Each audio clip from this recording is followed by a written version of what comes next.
Dashcam car अपनी line में है, आगे स्कूल बस जा रही है, सब कुछ नॉर्मल है, लेकिन अचानक एक ट्रक वाला मौत बनकर सामने से आ जाता है। हम अक्सर कहते हैं कि एक्सीडेंट हो गया है, पर क्या ये एक्सीडेंट था? नहीं, ये एक अटेम्प्ट टू मर्डर था। बिना देखे रॉन्ग साइड से कट मारकर घुसना ये गलती नहीं, जुर्म है।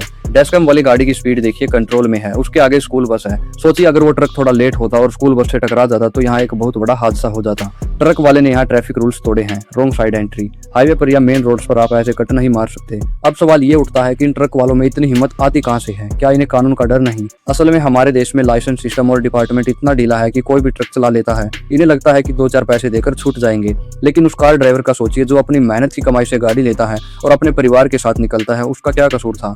शुक्र है ऊपर वाले का कि डैशकैम ड्राइवर अलर्ट था, उसने गाड़ी को सही वक्त पर कंट्रोल कर लिया। और ये जो बचने का मौका है हर किसी की किस्मत में नहीं होता। इससे हमें कुछ सीखना चाहिए। पहला, डिफेंसिंग ड्राइविंग। आप कितने भी सही क्यों ना हो, हमेशा ये मानकर चलिए कि सामने वाला बेवकूफ है। दूसरा, डैशकैम। आज के जमाने में डैशकैम कोई लग्जरी फीचर नहीं है, बल्कि जरूरत बन गई है। अगर आज टक्कर हो जाती तो ये ट्रक वाला शायद कार वाले पर ही इल्जाम लगा देता, लेकिन ये वीडियो ही उसकी सबूत है।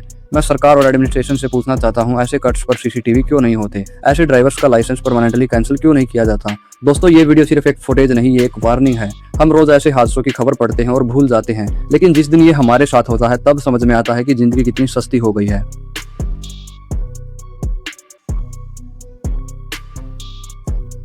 आज हम सिर्फ इस एक्सीडेंट की बात नहीं करेंगे, आज हम बात करेंगे उस हाईवे मैनेजमेंट की जो हमसे मोटा टोल वसूलते हैं, लेकिन बदले में मौत का रास्ता देते हैं। डैशकैम कार अपनी लाइन में है और स्पीड भी हाईवे के हिसाब से नॉर्मल है, तभी एक बाइक वाला बिना हेलमेट के आता है। ये इसकी पहली गलती है और कुछ ही सेकंड बाद गायों का पूरा झुंड रोड के बीच में आ जाता है। अब सवाल ये है कि गाय यहाँ आई कैसे? क्या ये कोई गली मोहल्ला है? नहीं, ये एक हाईवे है। जब हम टोल देते हैं तो एक्सिस कंट्रोल के पैसे देते हैं। इसका मतलब है कि रोड पर कोई भी इंसान या जानवर अचानक नहीं आना चाहिए, लेकिन यहाँ तो बहुत सारी गाय आ गई। क्या हाईवे बनाने वाली कंपनीज और ऑथराइज का काम सिर्फ सड़क बनाना होता है? उन्हें ये नहीं पता होता कि साइड में फेंसिंग और रेलिंग भी लगानी होती है। इस वीडियो में देखिए रेलिंग कहाँ है जो जानवरों को रोक सके, और वो पेट्रोलिंग टीम कहाँ है जो हाईवे पर हर 20 से 30 किलोमीटर पर पेट्रोल गाड़ी होनी चाहिए, जिसका काम रास्ते से रुकावट को हटाना है। क्या वो सो रहे हैं? ये लोग टोल टैक्स लेने के लिए बड़ी बड़ी मशीनें लगा देते हैं, फास्टैग से पैसे तुरंत कट जाते हैं, लेकिन जब सुरक्षा की बात आती है तो ये ऑथराइज गायब हो जाते हैं। दोस्तों, क्या आपको पता है कि इंडिया में हम दुनिया का सबसे महंगा टोल देते हैं? हर साल टोल के रेट बढ़ते जा रहे हैं, लेकिन क्या सुविधा बढ़ी? बिल्कुल नहीं। जब आप रास्ते पर चल रहे हैं तो आप एक सर्विस के लिए पे कर रहे हैं। अगर सर्विस देने वाला आपको खतरे में डाल रहा है तो ये एक तरह का धोखा है। और मैं ये भी नहीं कह रहा कि बाइक सवार सही था। बिना हेलमेट के हाईवे पर चलना मौत को दावत देना है। और जब आपको दूर से जानवर दिखे तो स्पीड कम करना पहला नियम है। लेकिन ड्राइवर कितनी भी कोशिश कर ले, अगर सिस्टम ही उसे मारना चाहता है तो वह क्या करेगा?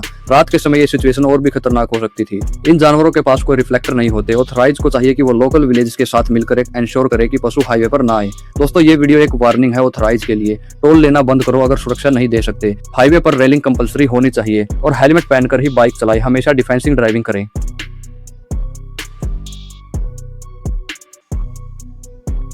इंडिया में लोगों को लगता है कि अगर हमने गलती मान ली और गाड़ी पीछे कर ली तो हम छोटे हो जाएंगे। ये जो मैं पीछे क्यों हटूं वाली बीमारी है, ये रोजाना हजारों हादसों की वजह बन रही है। इसे पता है कि आगे ट्रैफिक जाम है, रास्ता बंद है, फिर भी ये रॉन्ग साइड घुस रहा है। क्यों? क्योंकि इसे लगता है कि रूल सिर्फ दूसरों के लिए हैं। दोस्तों, कभी आपने सोचा है कि ये लोग रॉन्ग साइड क्यों आते हैं? 500 मीटर का यू टर्न बचाने के लिए ये लोग अपनी और दूसरों की जान खतरे में डालते हैं और इन्हें लगता है कि सामने वाला तो रुक ही जाएगा, लेकिन जब कोई इन्हें ठोकता है तो ये उल्टा गुस्सा दिखाते हैं, जैसा इस वीडियो में हुआ।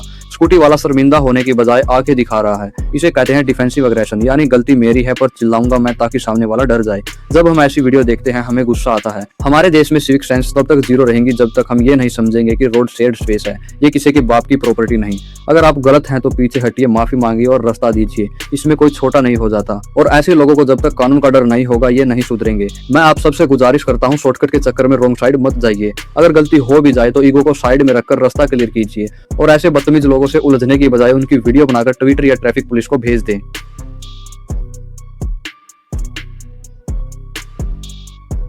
वीडियो में कार की स्पीड साफ दिख रही है। ड्राइवर ने कोई सडन ब्रेक नहीं मारे, कोई गलत टर्न नहीं लिया, फिर भी ऑटो वाला इतनी स्पीड में क्यों था? अक्सर देखा गया है कि ऑटो रिक्शा चलाने वाले पर ट्रिप के चक्कर में इतनी जल्दबाजी में होते हैं कि उन्हें दूसरों की प्रायोरिटी और जान की कोई फिक्र नहीं होती। ये लोग सोचते हैं कि ऑटो छोटा है, कहीं से भी निकाल लेंगे, पर जब बात टक्कर की आती है तो ये सबसे पहले भागते हैं। इनका माइंड सेट समझिए। इन्हें पता है कि अगर वो रुकेंगे तो उन्हें हर्जाना देना पड़ेगा, इसलिए वो हिट एंड रन को ही अपनी सबसे बड़ा हथियार मानते हैं। क्या आपको लगता है कि ये सिर्फ एक गलती थी? नहीं, ये एक क्रिमिनल नेग्लिजेंस है। आगे देखिए, कार ड्राइवर ने उसे पकड़ने की कोशिश की। एक पल के लिए लगा कि शायद वो उसे पकड़ लेगा, लेकिन शहरों का ट्रैफिक वही इन जैसे लोगों का सबसे बड़ा दोस्त है। ऑटो वाले ने देखा कि आगे ट्रैफिक जाम है, उसने अपनी 3 पहियों का फायदा उठाया और पतली गली से निकल गया। एक कार ड्राइवर वहाँ हेल्पलेस हो जाता है, वो अपनी गाड़ी छोड़कर भाग नहीं सकता और भीड़ में गाड़ी घुसा नहीं सकता। इस वीडियो में कार वाले की बेबसी साफ दिख रही है। मेहनत की कमाई से ली गई कार का नुकसान हो गया और दोषी आंखों के सामने हंसता हुआ निकल गया। और सोचिए, अगर इस गाड़ी में डैश कैम ना होता तो क्या हमारे पास कोई सबूत होता?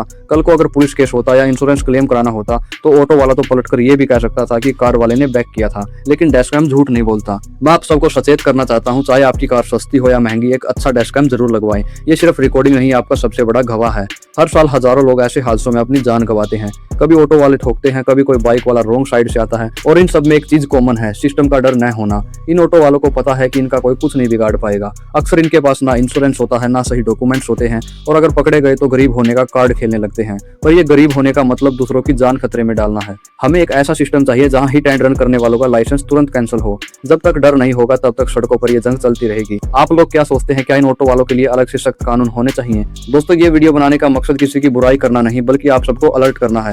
सड़क पर चलते वक्त किसी पर भरोसा मत कीजिए, सामने वाला कब कहां से आकर ठोक दे आपको पता भी नहीं चलेगा। इस वीडियो को इतना शेयर कीजिए कि ऑथराइज तक पहुंचे, और अगर आपको इस ऑटो का नंबर दिख रहा है या आपने भी कुछ ऐसा फेस किया हो तो नीचे कमेंट बॉक्स में जरूर बताएं, मैं आपका हर कमेंट पढ़ूंगा। सुरक्षित रहिए, सावधान रहिए, मिलते हैं अगली वीडियो में। जय हिंद।